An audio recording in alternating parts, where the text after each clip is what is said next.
საქართველოს პატრიოტთა ალიანსმა თვითმმართველი ქალაქების მერობისა და გამგებლობის კანდიდატები წარადგინა. დღეს 12-ვე ქალაქში კანდიდატები ალიანსის ლიდერებმა დააშახელეს. პარტიის ლიდერთა თქმით, საარჩევნო სლოგანი საქართველოს შენთვის გამოიდარებს, ყველა ქალაქსა და რეგიონზე ვრცელდება.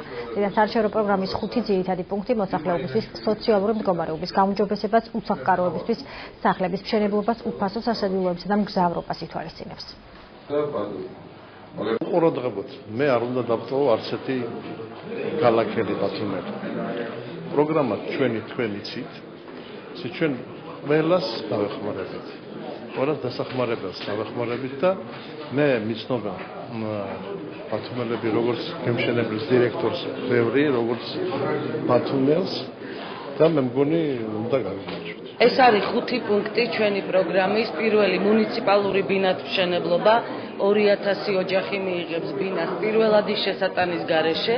ეს იქნება 20 წლიანი განვადება და ყველა ქალაქში განხორციელდება ეს პროექტი. დავეხმარებით, განავითარონ წვრილი ბიზნესი და შეიქმნა საშუალო ფენა.